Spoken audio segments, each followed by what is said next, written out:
स्वागत है आपका हमारे चैनल पर। मैं हूं आपके साथ शिप्रा सैनी। आम आदमी पार्टी के नेता एक के बाद एक तमाम मामलों में फंसते नजर आ रहे हैं और इसी कड़ी में आम आदमी पार्टी की नेता और दिल्ली के उप मुख्यमंत्री मनीष सिसोदिया की एडवाइजर निशा सिंह को अदालत ने 7 साल की सजा सुनाई है। पूरा मामला हरियाणा के गुरुग्राम में शहरी आवास विकास प्राधिकरण के दस्ते पर पथराव करने से जुड़ा हुआ है। निशा सिंह पर यह आरोप है कि दरअसल उन्होंने 2015 में एक भीड़ को उकसाया था और उस भीड़ ने पुलिस टीम पर पेट्रोल बम और पत्थरों से हमला कर दिया था, जिसमें कई पुलिसकर्मी घायल हुए थे। और इस पूरे मामले में अब चंडीगढ़ की एक स्थानीय अदालत ने ये बड़ा फैसला सुनाते हुए निशा सिंह को 7 साल की सजा सुनाई है। आपको बता दें, निशा सिंह जो हैं वो आम आदमी पार्टी की पार्षद भी हैं और पार्षद रहते हुए उन्होंने दरअसल इस तरीके से 2015 में भीड़ को भड़काने का उन पर आरोप लगा है, जिसने पुलिस टीम पर पेट्रोल बम और पत्थर से हमला कर दिया था। बता दें कि ये पुलिस टीम अतिक्रमण हटाओ अभियान के तहत गुरुग्राम के सेक्टर 47 स्थित झिमर बस्ती गई हुई थी। वहां से अतिक्रमण हटाना था और इस दौरान ही निशा सिंह और उनके साथ साथ एक एडवोकेट और साथ ही एक और शख्स मौजूद थे, जिन्होंने भीड़ को उकसाया और उसके बाद भीड़ ने इस तरीके से इन तमाम पुलिसकर्मियों पर हमला कर दिया। इस पूरे मामले में अब उन्हें 7 साल की सजा सुनाई गई है। इसके अलावा आपको बता दें, निशा सिंह समेत 10 महिलाओं को अदालत ने 7 साल की कारावास की सजा सुनाई है और इस घटना में शामिल दूसरे 7 दोषियों को 10 साल की सजा सुनाई गई है। दोषियों के ऊपर 10,000 रुपए का जुर्माना भी लगाया गया है। ये पूरा मामला अहम इसलिए है क्योंकि निशा सिंह आम आदमी पार्टी की नेता हैं और दिल्ली के उप मुख्यमंत्री मनीष सिसोदिया की वो एडवाइजर हैं। और आपको ये भी बता दें कि इस पूरे मामले में उन्हें फिलहाल 7 साल की सजा सुनाई गई है। और जिस तरीके से आम आदमी पार्टी ने निशा सिंह को लेकर तमाम ट्वीट किए हैं, बाकायदा जो आम आदमी पार्टी का वेब पेज है उस पर निशा सिंह का जो परिचय दिया गया है, जो बायो दिया गया है, वो अब अदालत के इस पूरे फैसले के बाद डिलीट कर दिया गया है। यानी इस तरीके से आम आदमी पार्टी अब इस पूरे मामले से कहीं न कहीं पल्ला झाड़ती नजर आ रही है, जहां से निशा सिंह का जो बायोडाटा है वो हटा दिया गया है। चाहे वो 26 सितंबर 2019 का आम आदमी पार्टी के ट्विटर हैंडल से किया गया ट्वीट हो या फिर तमाम वो ट्वीट भी अब लगातार वायरल हो रहे हैं, जिसमें निशा सिंह बाकायदा आम आदमी पार्टी की प्रेस कॉन्फ्रेंस में बैठी हुई नजर आ रही हैं। यानी इस पूरे मामले से आम आदमी पार्टी पल्ला नहीं झाड़ सकती है, वो इस पूरे मामले पर झूठ नहीं बोल सकती है कि निशा सिंह आम आदमी पार्टी की नेता नहीं थी, क्योंकि तमाम जो फोटोज हैं, तमाम जो प्रेस कॉन्फ्रेंस हैं वो अब लगातार वायरल हो रही है। और इस पूरे मामले को लेकर अब आम आदमी पार्टी सवालों में घिर चुकी है। लगातार लोग दिल्ली के मुख्यमंत्री अरविंद केजरीवाल से सवाल पूछ रहे हैं, उप मुख्यमंत्री मनीष सिसोदिया से भी सवाल दागे जा रहे हैं, क्योंकि ये सिर्फ एक मामला नहीं है, बल्कि इससे पहले चाहे बात दिल्ली दंगों की जाए, उस दौरान आम आदमी पार्टी के पार्षद ताहिर हुसैन जिस तरीके से दिल्ली दंगे में उन्हें आरोपी पाया गया, उनके घर पर वो तमाम हथियार बरामद किए गए जिनका इस्तेमाल दिल्ली में दंगा भड़काने के लिए किया गया था। इसके अलावा आम आदमी पार्टी के विधायक सोमनाथ भारती की अगर बात की जाए तो उन पर भी कई मामले दर्ज हैं। और हाल ही में दिल्ली के जहांगीरपुरी में जिस तरीके से हनुमान जयंती के मौके पर शोभा यात्रा के दौरान हिंसा भड़की और इस हिंसा का जो मास्टरमाइंड निकला मोहम्मद अंसार, दरअसल वो भी आम आदमी पार्टी से ही ताल्लुक रखता है। यानी क्या है आम आदमी पार्टी की हकीकत, ये अब लगातार सामने आ रहा है। जिस तरीके से एक के बाद एक तमाम जो बड़े मामले देश में सामने आ रहे हैं, उससे कहीं ना कहीं आम आदमी पार्टी का लिंक जुड़ रहा है। फिर चाहे बात ताहिर हुसैन की जाए या फिर इसके अलावा सोमनाथ भारती, जिन पर न सिर्फ एम्स में गार्ड के साथ मारपीट करने का आरोप लगा है, बल्कि उत्तर प्रदेश के मुख्यमंत्री योगी आदित्यनाथ को लेकर भी उन्होंने अभद्र टिप्पणी की थी।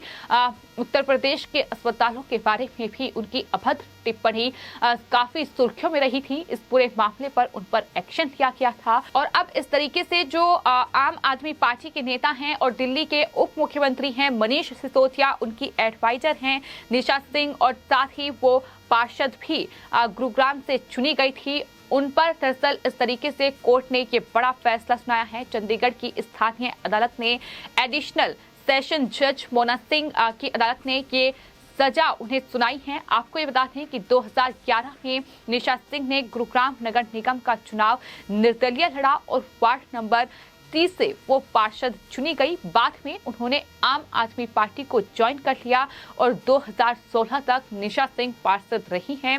इसके अलावा वो उप मुख्यमंत्री मनीष सिसोदिया की एडवाइजर भी हैं। लेकिन पूरे मामले की अगर बात की जाए तो पुलिस में जो रिकॉर्ड है उसमें ये साफ तौर पर कहा गया है कि 15 मई 2015 की ये घटना है, जब हुडा के जेई राजपाल सीनियर अधिकारियों के साथ सेक्टर 47 झिमर बस्ती में अतिक्रमण हटाने की कार्रवाई करने के लिए गए थे। इस दौरान निशा सिंह पर आरोप ये लगे हैं कि उन्होंने भीड़ को उकसाया। इस दौरान उनके साथ एडवोकेट खजान सिंह और प्रदीप जेलदार भी मौजूद थे। उन पर भी भीड़ को उकसाने का आरोप लगा।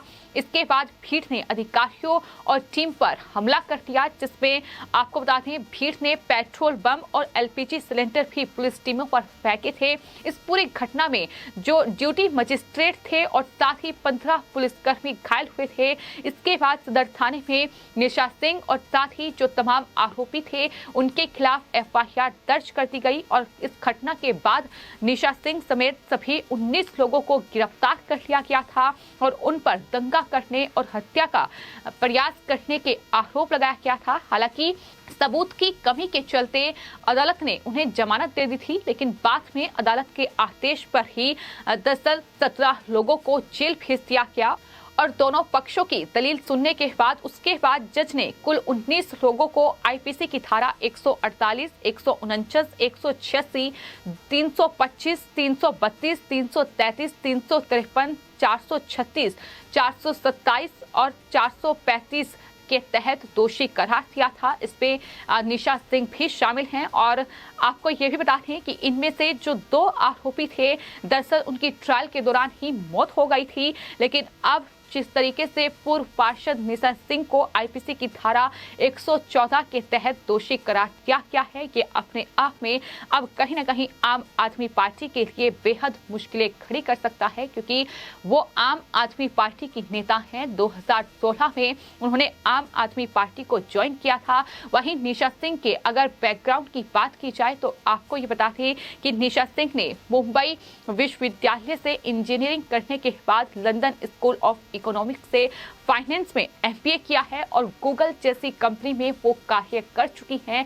लेकिन उन्होंने राजनीति ज्वाइन करने के चक्कर में अपनी नौकरी छोड़ दी।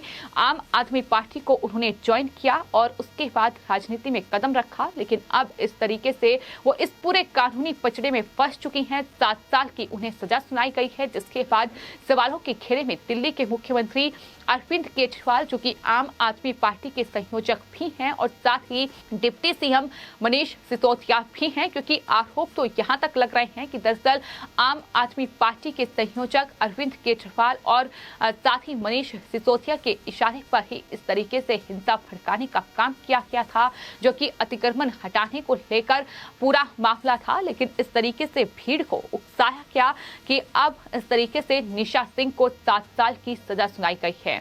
आपको ये भी बता दें कि ये पूरा मामला इसलिए भी सुर्खियां बटोर रहा है क्योंकि अब आम आदमी पार्टी ने निशा सिंह का जो बायोडाटा है वो अपने वेब पेज से डिलीट कर दिया है।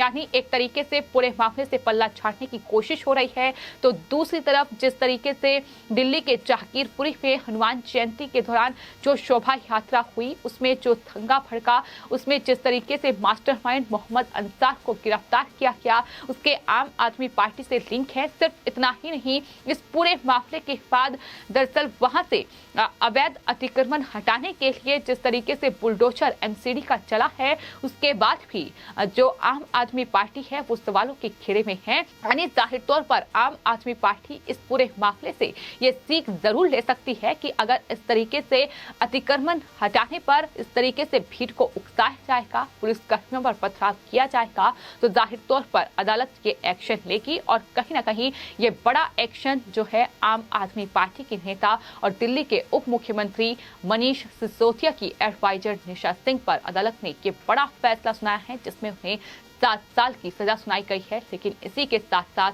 आम आदमी पार्टी के संयोजक और साथ ही डिप्टी सीएम मनीष सिसोदिया सवालों के घेरे में हैं। अब लगातार दिल्ली की जनता उनसे जवाब मांग रही है।